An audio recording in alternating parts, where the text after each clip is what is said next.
What has been created by this half-century of massive corporate propaganda is what's called anti-politics. So anything that goes wrong, you blame the government. Well, okay, there's plenty to blame the government about. But the government is the one institution in which that people can change. It's the one institution you can affect by participation without institutional change, right? That's exactly why all the anger and fear is directed against the government. The government has a defect. It's potentially democratic. Corporations have no defect. They're pure tyrannies. So therefore you want to keep corporations invisible and focus all anger on the government. So you don't like something, you know, your wages are going down, blame the government, you know. Not blame the guys in the Fortune 500 because you don't read the Fortune 500, you know, thing. You just read what they tell you in the newspapers. So you don't read about the dazzling profits and the stupendous this and the wages going down and so on. All you know is that the bad government's doing something, so let's get mad at the government. Now, it's obvious why big corporations who are fighting the everlasting battle for the minds of men would want that to be the picture you have. If the government is your enemy, and you can, let's say, when 83% of the population think the economic system's inherently unfair, that's supposed to mean they're angry at the government.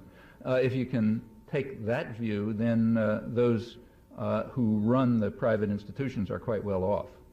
Anti-politics is a very scary phenomenon. It can take the form of, that it is taking, you know, forming what shouldn't be called militias, because remember, militias are things raised by states. These are just private armies. Forming private armies to defend the country, the people against, you know, the UN forces being brought in the black helicopters by the Council on Foreign Relations to commit genocide, or whatever story you like. Or else it's, you know, fight against Lucifer and Beast 66, who's doing this, that, and the other thing. And that's what, if you take a look across the country, that's what people are worried about and fighting against. Aliens, you know, the devil, the UN forces, the Federal Reserve, I mean, everything except what's real, namely private tyranny, private corporate power, the guys who are listed in the Fortune 500. Well, that's an achievement. That's a propaganda achievement. And while the anger and the fear is real, and it's based on something, and you got to sympathize with it because it is real. When your wages have dropped 25% roughly in, say, 15 years, and, you know, your wife has to work and your kids can't eat and so on and so forth, and you have no future and everything's rotten, you have a lot to be angry about. But people are not focused on what's doing it. That's the difference between the days in which there was a live, functioning labor movement that was organizing these people, exactly these people, to work together to change things. Libertarian throughout modern European history meant socialist and anarchist. It meant the socialist movement, the workers' movement and the socialist movement, they sort of broke into two branches roughly, one statist, one anti-statist. The statist branch led to Bolshevism and Lenin and Trotsky and so on. The anti-statist branch, which included Marxists, left Marxists, Pannekoek, Rosa Luxemburg, others, kind of merged more or less into an amalgam with a big strain of anarchism into what was called libertarian socialism.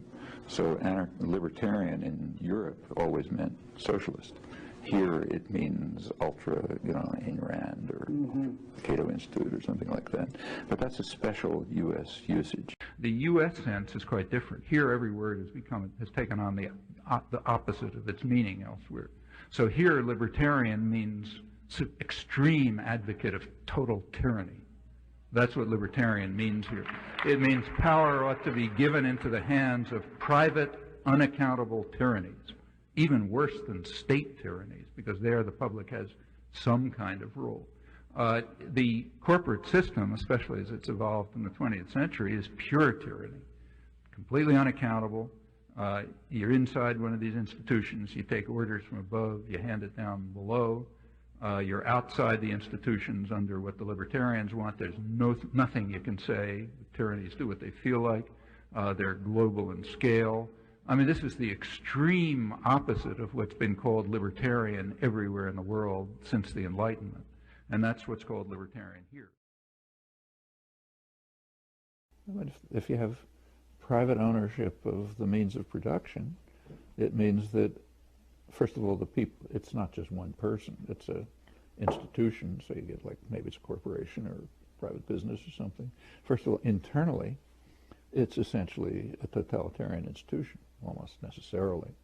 There's a group at the top, maybe a person or a group, they make the decisions, they give orders, people down the hierarchy get the orders, transmit them. At the very bottom, you get people who are permitted to rent themselves to survive. That's called a job, wage labor. And you get the outside community who's allowed to purchase what you produce, and of course they're very heavily propagandized to make them want to consume it even if they don't. So I mean, that's the nature of the system. It's kind of about as close to totalitarianism as you can imagine. It's well known among economists that markets are inefficient from the narrowest perspective. So to make it simple, suppose you and I, suppose you sell me a car, okay? We may make a good deal for ourselves. We're not taking into account the effect on him. That's what's called an externality. And there's an effect. If you sell me in a car, it increases gas prices, increases pollution, increases congestion, and that extends very broadly. These so-called externalities can be very large. Now, in financial institutions, it's far worse. They're in the business of taking risks. Suppose a bank lends money. It cares about one thing, its own profits. Now, there's a property called systemic risk, the risk that if the market, say, crashes somewhere, it's going to be contagious. Okay, and there is that phenomenon. It's monstrous, in fact. But the investor doesn't think about that. Can't. You think about your own risk. You cannot think about the cost to others of the fact that contagion may destroy a system. That's not part of your calculations. That's another externality. So the system is sort of built to magnify extremely dangerous properties. And this happens all over the place. I mean, what are called the externalities that just, dominate life. Systemic risk is an externality that's not considered, which would bring down the financial system repeatedly if you didn't have state power intervening. Well, there's another one that's even bigger. That's destruction of the environment. Destruction of the environment is an externality. In market interactions, you don't pay attention to it. If you're, say, take tar sands, if you're a major energy corporation and you can make profit out of exploiting tar sands, you simply do not take into account the fact that your grandchildren may not have a possibility of survival. That's an externality. And in the moral calculus of capitalism, greater profits in the next quarter outweigh the fate of your grandchildren. And of course, it's not just your grandchildren, but everyone's. Markets are supposed to be magnificent because they increase your choices. Actually, they restrict your choices. You think about it for a minute. Suppose I want to get home from work at night. Okay, the market offers me a choice. I can have a Ford or a Toyota. It does not offer me the choice of a Subway. What I want, what's good for me, what's good for the environment, what's good for my children, but that's not offered in the market. Markets offer individual consumption. And the enormous stress on the importance of markets is part of the way to drive people towards looking for yourself, amassing as many commodities as you can, forget everything else. In fact, if you think about it, every one of you has taken an economics course or read about it, then you know what markets are supposed to be. Markets are supposed to be systems in which informed consumers make rational choices, right? I'm sure every one of you has turned on a television set. Now, what do you see when you turn on a television set? You see that there's a huge industry, public relations industry, which began in the United States and Britain, incidentally. Huge industry which is designed to undermine markets. Every ad is an attempt to create an uninformed consumer who will make an irrational choice, right? Huge effort on the part of the business world to undermine markets, but to keep the aspect that's useful for profit and power, namely separating people from one another, focusing on individual choices, not working with your neighbor. Private enterprise works just the way Milton Friedman says. You give the worst possible service at the highest possible profit. That's what it means to be in the business. If you try to be benevolent, you're out of the business because somebody undercuts you. So the nature of the system is to be as mean and rotten as you can, to try to maximize profit and market share and give the worst possible service. Same with HMOs and everything else. I mean, what are human beings? I mean, in your family, for example, it's not the case that in the family every person tries to maximize personal gain at the expense of others, or if they do, it's kind of pathological. I mean, if the society is based on control by private wealth, it will reflect the values that it in fact does reflect. The value that the highest, the only real human property is the desire is greed and the desire to maximize personal gain at the expense of others. Now, any society, maybe a small society based on that principle is ugly, but it can survive. A global society based on that principle is headed for massive destruction. Do you support Ron Paul? I mean, Ron Paul's a nice guy. If I had to have dinner with one of the Republican candidates, I'd prefer to have it with him. But his policies are off the wall, you know. I mean, sometimes I agree with him, you know, like I think we ought to end the war in Afghanistan. But if you look at the other policies, I mean, it's kind of shocking. And the principles that lie behind them, you know, I don't know what to say about them. So you probably saw or maybe read in the Republican debates at one point, and this kind of brought out who he is. Yeah. He was asked, he's against federal involvement in health, in anything. You know? Right. He was asked something like, well, what if some guy's in a coma and he's going to die and he never took out insurance? What should happen? Well, his first answer was something like, it's a tribute to our liberty. Okay, so if he dies, that's a tribute to how free we are. Right. And he kind of backed off from that.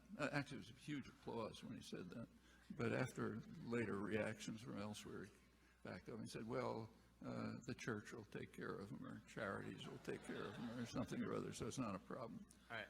I mean, this is just savagery, and it goes across the board. In fact, this holds for the whole so-called libertarian ideology. I mean, you know, it may sound nice on the surface, but if you think it through, it's just a call for corporate tyranny.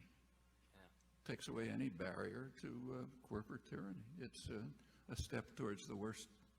But it's all academic, because the business world would never permit it to happen, since it would destroy the economy. I mean, they can't live without a powerful nanny state. They know it. Frankly, there's a lot of feeling about that, but I really think it's misguided. I don't think the problem is printing fiat currency. That's, I mean, just in I mean, if you eliminate capitalism, you know, okay, then there are other options. But that's not on the agenda. We have a state capitalist economy, you know. Maybe in the long term it can be worn away, maybe overthrown, I hope so. But the issue now is, how do you function in a sensible state capitalist economy? And you cannot do that without a central bank that controls currency. In fact, if it wasn't for the Federal Reserve's ability to print money, we'd be in a deep depression right now, a worse depression than the 1930s. And what's, you know, since the sensible thing isn't being done for political reasons, the sensible thing would be creating demand by government investment. But for reasons that we can go into, that's not being done.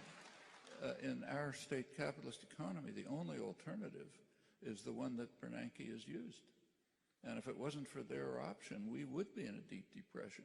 Now, what's the debt ceiling issue? Well, that's, first of all, it should be recognized that the debt is not a serious problem. Certainly the deficit is not a serious problem.